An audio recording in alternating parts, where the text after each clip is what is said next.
what you notice when you pull the string over into the groove in the saddle, which is in line with the hole in the bridge, but it actually starts out at a certain distance from the binding and gets closer and closer to the edge of the fretboard, and I know that that is not designed.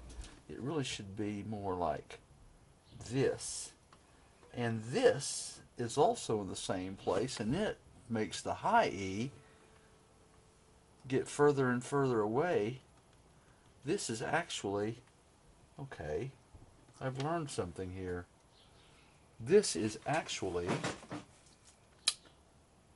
this bridge was glued on about a quarter of an inch too far this way.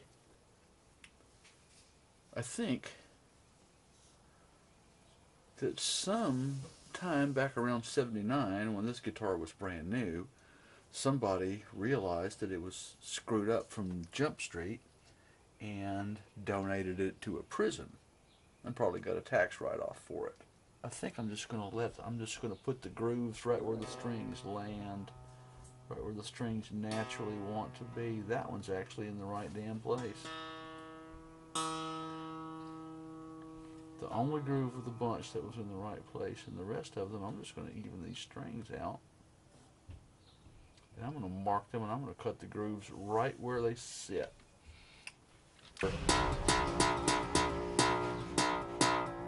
That's where it was, and that's just way too far over. It really should be about there. And I'm going to let it be about there. Okay. So we start with the... We start putting a groove in there and then see what we can do with it.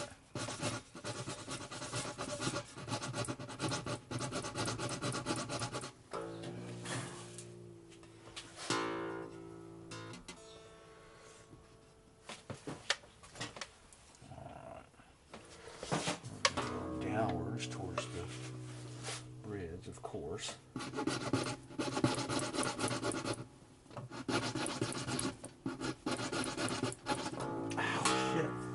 Stabbing myself in the thumb with the file.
Like a solid, looks like it is what it says, maple over mahogany.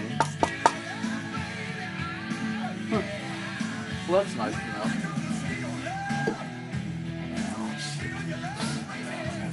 There, isn't it?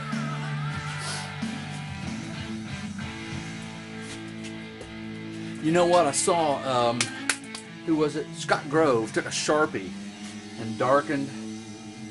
And I did a little of that here and then wiped it off. A little of that here, and to tell you the truth, I wasn't that happy with the result of it. I'm thinking that an alcohol-based, if a Sharpie will work, I'm thinking that an alcohol-based leather dye, like Fiebing's, the stuff that actually completely evaporates and you have to seal it somehow, would really work well on that and would probably make it just about as black as ebony. And I thought I had some here. I actually thought that I had a little bit of leather dye left. Ah,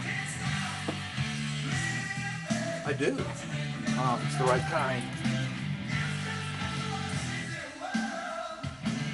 Oh, yeah. Cheap ass artist paintbrush and just a scrap of wood.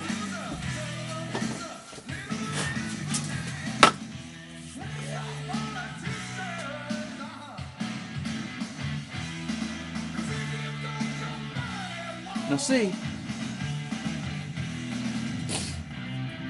it's going to be pretty hard to make a mistake considering that the rest of the neck is painted black. I can pretty much just, this should, you know, assuming that it will polish off of the fret markers and I know it'll polish off the frets, assuming it will polish off the fret markers. And here's the thing, I actually like this guitar. I'm pretty confident that this is going to work or I wouldn't be doing it to this one. This is a mahogany neck and it's off that, you saw me take it off that little Les Paul-ish thing. It's an old Korean, it's one of the older Korean Epiphones and I actually really like it. I don't want to screw it up. So that said, here we go. We're darkening that fucking fretboard. Letting it soak in, folks.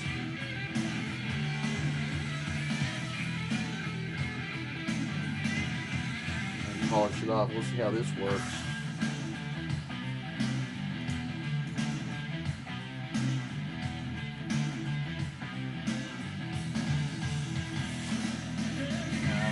I'm not masking anything off because I really don't see the point. I want to give this thing every chance that it's got that I can to darken up.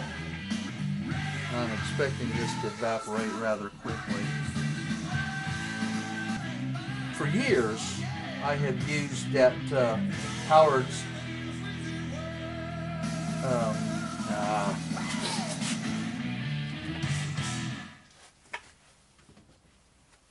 and now I can't find it. Howard's Fiebing wax, I believe it is. And I know I have some right to hand, but it's not right in front of me, but I'm not going to look for it because I need to finish this. And then I'll find the stuff that I'm going to polish it off with.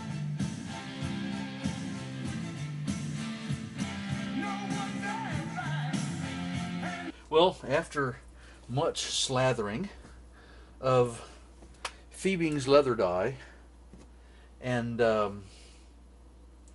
then some drying time, some blotting and drying time, and then another slathering with Howard's Fiebing wax and a little soaking time, yeah, about 5 minutes probably. And during that, I'm, you know, scrubbing at it with my fingers, taking up the whatever of the dye is going to come out because I want that to come out, and polishing with some soft rags, and then some high-speed buffing with a little bit of terry cloth, and which kind of also kind of finished off polishing the frets. That's probably all the fret polish I'm actually even going to bother to do. But and it got to, you know, that little shoe shine rag looking surface on the buff. That's how I knew I was starting to get there, and it was getting the, you know, getting kind of dry. And but anyway, it came out. It came out right nicely. It's I'm really, it looks much, I mean, you can still look at it and tell that it is a rosewood fretboard, but it's a much darker, and actually probably it just needed the Fiebing wax even if I didn't stain it, but it certainly polishes up, and it looks and feels like a much nicer fretboard, and I'm certainly glad I did it, and considering that I actually didn't have to purchase anything, I just, you know, I saw the Sharpie thing, and thought, gee, a Sharpie, if a Sharpie will work, I probably have something out there that would stain the hell out of a fretboard. Art some more. This is a guitar that I've had for a long time that I've been intending to do something cool to it, and I just never did get around to doing it. And somewhere I actually have some pickups, some Gibson pickups. In fact, I have a complete set of some, they said, I was told the stuff came out of a Les Paul. I'll show you. Maybe some of you Gibson guys can straighten me out on this. So I have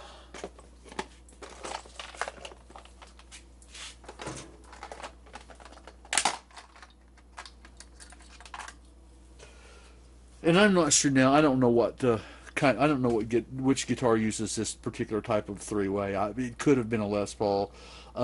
It has when I got the stuff, and these are all, I mean, these are all, you know, they're marked Gibson. They're the real stuff. Wherever, well, I had it on there. Oh yeah, you can see it. It's well, I don't know if you can focus in on that, but it says Gibson across the back of the pots there. And they're all, I mean, they're all real Gibson pots, and this is a, you know, what it's whatever. You know, you can tell this is an original wiring harness, so this is whatever Gibson was using. I don't know if it's Switchcraft or what. But anyway, I have real Gibson pots of that are either out of a Les Paul or they are of the same value as the ones out of a Les Paul. A set of pickups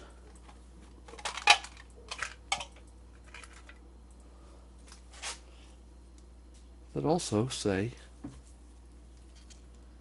both of them say Gibson USA on the back of them. This one's labeled 8.4, which makes me think it's a neck pickup. And this one's labeled 15.3, and that's Gibson USA, and which of course would make this one the bridge pickup, or at least that's how I would mount them. You may have someone here may wish to school me, but anyway, so I have a 15.3K, what I consider a bridge pickup, Gibson, and I have an 8.4 neck pickup. These might be Les Paul pickups. They might be out of an SG or you know, out of an Explorer. I don't know. But they're real Gibson pickups, and they're obviously brand new. I mean, these are pickups that somebody, or at least they're in brand new shape. These are pickups that somebody took out of a guitar because they were hot rodding it and they wanted some DiMarzios or some Seymours or something. And I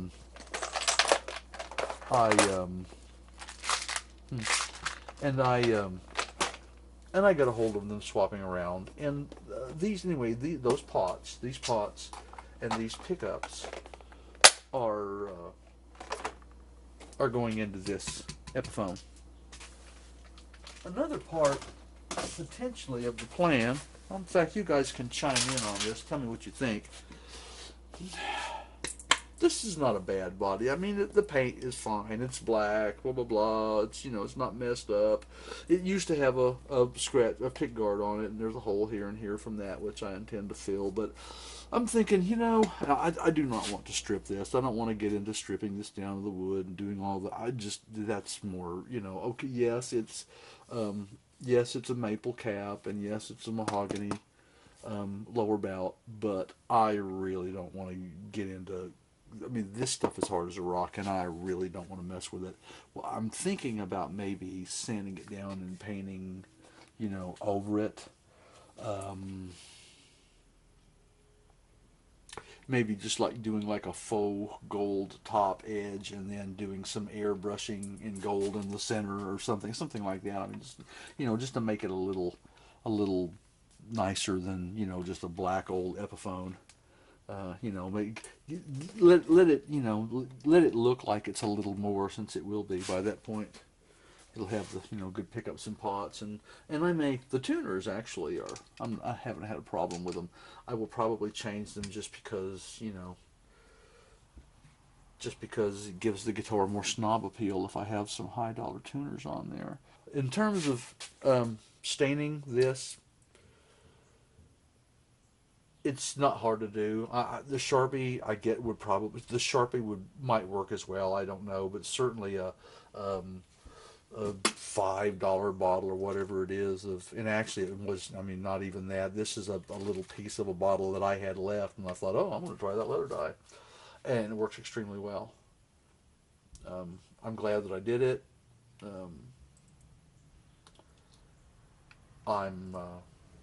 And look forward to seeing more of this guitar, just in me messing around and you know, doing shit to it. I got this thing strung up, and I want to tell y'all, it is freaking horrible. It's tuned. Well, hold on, let me.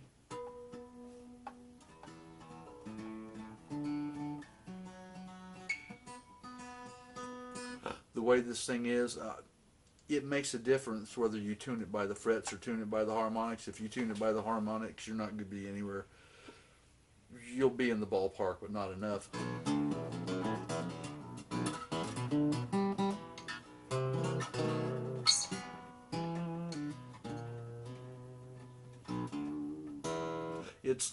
It's a dog.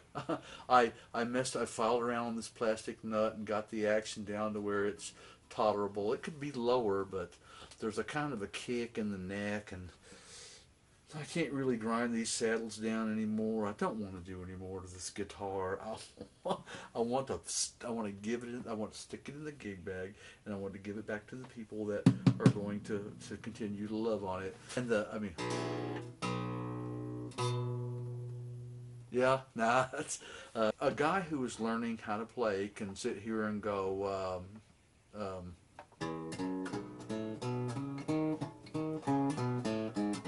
All day long, and that's what it's for. That's, you know, it's just it has been in service in correctional facilities since 1979 because, as I've discovered, somebody glued the bridge on in the wrong place, and now it's going to go back. No. In any case, it's done. It's taken forever. I wasn't sure what I was going to do with it. There's I did underneath this bridge, there is a pencil glued in nice and tight as a sound post, and I'll tell you, it doesn't really help much. This thing, I mean, I'm right up to the camera now, and it's just, that's all it's got. But it's what it is. So the Alvarez Albatross is flying home soon. The Epiphone, Les Paul-ish thing, will be coming together. I have, the other two builds, the clear guitar, or well, it's not going to be clear anymore, but the guitar with the plastic, that'll be coming together as it gets warmer out here, and I can start doing more with resins. And the other one, the mahogany and poplar guitar. But I haven't had my next brainstorm. I am trying to figure out what I'm going to do about finishing that guitar, and I haven't come up with an idea yet that satisfies me. I may end up trashing the back that I've made and making a thinner back, because I'm going to have to, I don't want to spend a year sanding that one down. And further developments here on Planet Blinky have to do with a new segment I'm going to start putting in my videos called, what will we call it? Blinky's Walkabout? No, what would be good? A good name. The Blinky Chronicles. The Blinky Chronicles will be those segments where I take you out into the world with me, and we categorize humanity as if we were alien anthropologists stepping foot on this planet for the first time. As you noticed before, we'd had contact with, what did we have? The hairy-chested nut scratchers and the shrill harpy, liberal harpies, and the nattering something or others. But in any case, there's much more of that. And in that vein, a short jaunt today on a hillside overlooking the local Sonic here on the Blinky Chronicles. Sonic, and there are no empty spaces, or at least unless you see one open up, there are none, and yet people keep jamming in there from both the clearly marked entrance and the clearly marked exit, which might as well be written in Urdu from whatever evidence you might want to visually observe that anyone is able to read them. Clearly illegal U-turns as well. Oh, let's take the RV and make some stupid illegal U-turns.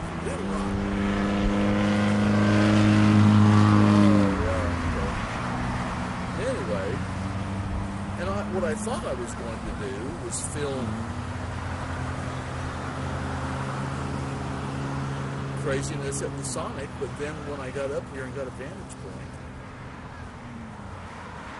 that stopped, although I'm thinking it's going to restart. Yes. Is it an entrance? Is it an exit? Let's go out the entrance. Yes.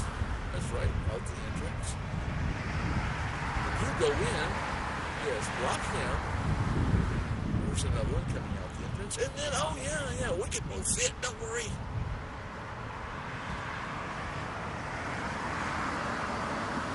Another one comes out the entrance, and another one comes out the entrance. Whoa, easy.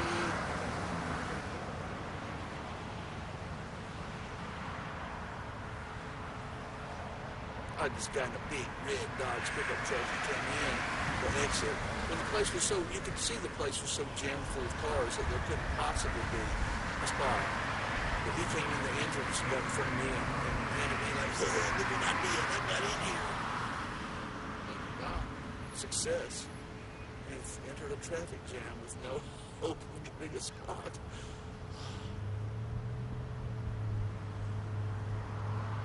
Well, that's pretty much it that's going on here in Blinky Land. So just remember that we're thinking about you here at the dungeon, where we are always willing to stick our neck out for you.